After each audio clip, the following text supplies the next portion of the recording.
Hello friends, मैं आपकी दोस्त सुधा सिंह विकलांग साथी ट्रस्ट के दिव्यांगम चैनल से आप सबका स्वागत करती हूं और आशा करती हूं आप लोग स्वस्थ होंगे। तो फ्रेंड्स, आज मैं आप लोगों के लिए एक नई कहानी लेकर हाजिर हूं जिसके लेखक हैं श्री रमेश चंद्र शर्मा जी, जो 16 कृष्णा नगर इंदौर से हैं और उनकी कहानी आप लोग पहले भी सुन चुके हैं। और ये एक लघु कथा है, भूखे भेड़िया। ये कहानी जब मैंने पढ़ी तो सच में ये कहानी मुझे मेरे दिल को छू गई। तो मैं ज़्यादा टाइम ना लेते हुए आप लोगों को ये कहानी सुनाती हूँ। आधी रात को गिड़गिड़ाती हुई किन्नर रेशमा पुलिस थाने पहुंची। पूरा थाना खाली पड़ा था। दीवान जी टेबल पर पैर पसारे नींद ले रहे थे।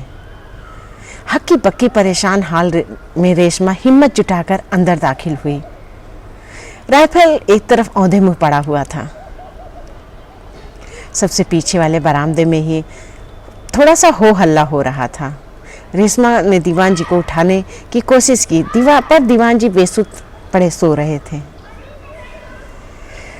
अंदर दरोगा साहब और कुछ सादे कपड़े पहने अधिकारी शराब पी रहे थे। धीमी आवाज में संगीत बज रहा था। रेशमा को जैसे ही सभी ने देखा तो सबकी आंखें फटी की फटी रह गई। वो एक खूबसूरत सी लेडीज थी।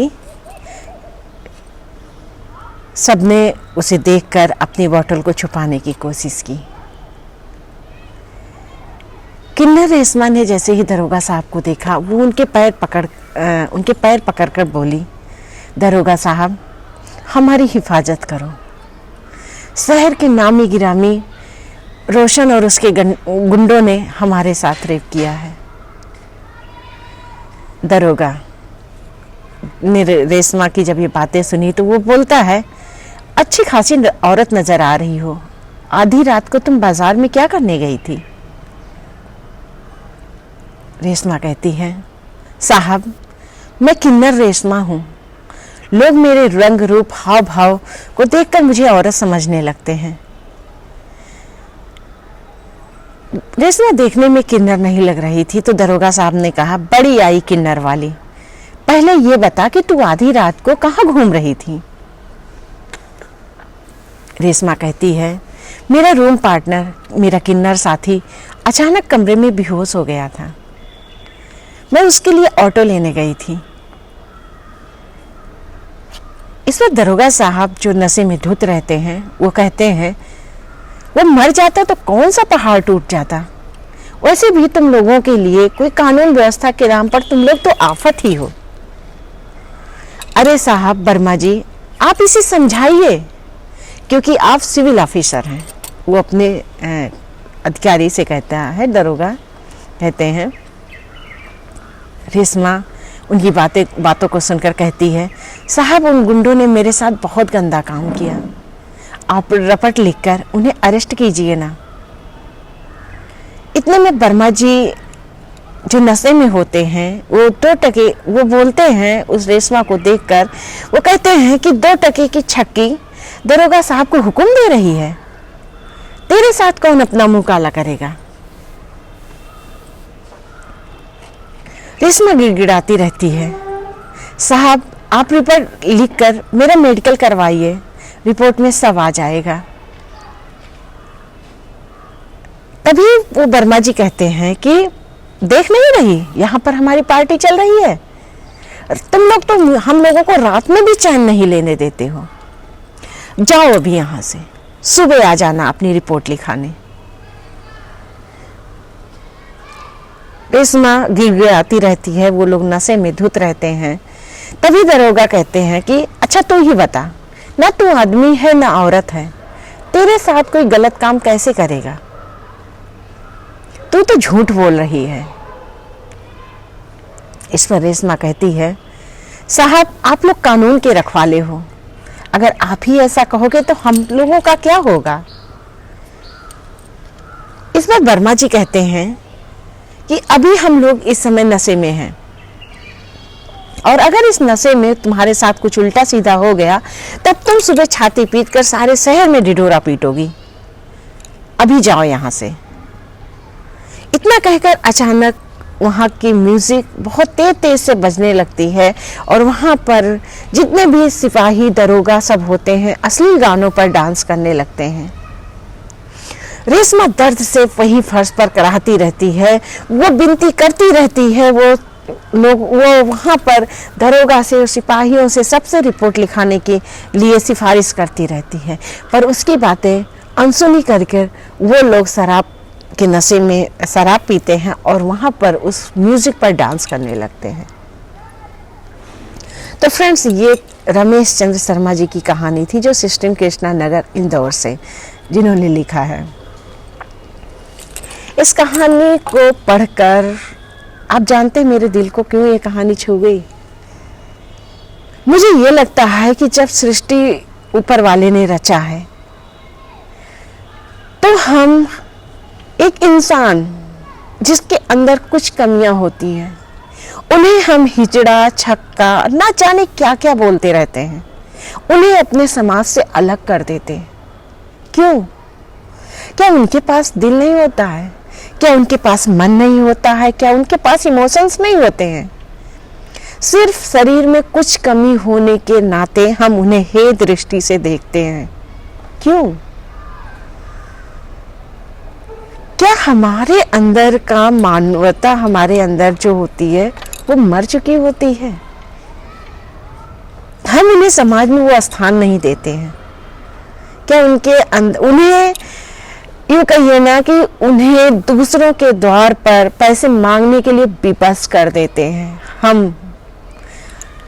हमारा समाज उन्हें पैसे मांगने पर विवश कर देता है। क्या अगर उन्हें पढ़ाया लिखाया जाए, उन्हें वही परवरिश दी जाए, तो क्या वो समाज के लोगों के साथ चलने लायक नहीं होते हैं? क्यों हमारा समाज उन्हें अलग कर देता है? क्यों हमारा समाज एक किन्नर को गंदी गंदी बातें बोलकर उसे हम लोगों से अलग कर देता है? कहते हैं ना कि किन्नर भगवान शिव और पार्वती मतलब अर्धनारीश्वर का रूप होते हैं और सच में उनके द्वारा दिया गया आशीर्वाद बहुत फलता है और उनके द्वारा दी गई बद्दुआ भी बहुत फलती है। मुझे नहीं लगता कि हमें उन्हें गलत शब्दों से बुलाना अच्छा होता है।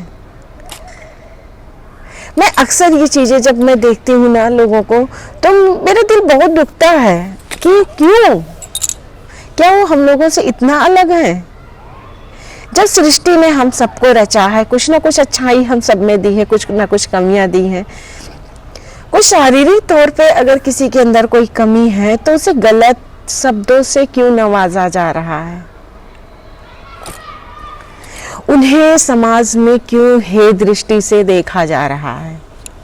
गलत है, ये गलत है, बिल्कुल गलत है। उनके अंदर भी इतनी क्षमता होती है कि वो आपके साथ जॉब कर सके, आपके साथ समाज में पढ़ाई लिखाई कर सके, आपके साथ समाज में बराबर से चल सके। लोग उन्हें देखकर हंसते हैं, मजाक बनाते हैं। मुझे नहीं समझ में आता क्यों करते हैं ऐसा। सच बताऊं, मेरा अपना पर्सनल है कि मैं अगर ऐसे लोगों को देखती हूँ, पता नहीं क्यों, मैं नहीं जानती क्यों, पर पता नहीं क्यों मेरा सर श्रद्धा से झुक जाता है। मेरा दिल होता है, मेरे कॉलोनी में जब भी ऐसे लोग आते हैं, किन्नर मेरे कॉलोनी में जब भी आते हैं, वो अगर मेरे घर की तरफ आ गए तो मैं उन्हें पानी, जबकि वो लोग ना पानी पूछती हूँ या जो भी मेरे पास खाने का होता है मैं पूछती हूँ, लेकिन मैं एक चीज़ उन लोगों का देखती हूँ ना कि अगर वो आपके घर नहीं आए हैं तो आपके यहाँ का पानी भी नहीं पीते हैं। मतलब उनसे रिक्वेस्ट करना पड़ता है कि आप आइए पानी पी लीजिए, इतना धूप है, इतनी गर्मी है, तब वो कहीं आते, वरना वो आपके घर का पानी भी नहीं पीते हैं। और जब हमारा समाज उन्हें ही उल्टा सीधा बोलता है ना, तो मुझे बहुत बुरा लगता है सच में। और ये कहानी तो सच में मुझे बहुत पसंद आई थी, इस वजह से मैंने आप लोगों को सुनाई। और मैं आशा करती हूँ आप लोग भी किन्नर को कभी गलत नहीं कहेंगे। वो हमारे समाज का हिस्सा है।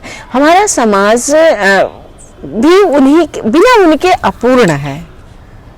जिस तरह हर मतलब सृष्टि ने ही उन्हें भी बनाया है, सृष्टि ने हमें भी बनाया है, तो कैसे उन्हें हम अलग कर सकते हैं।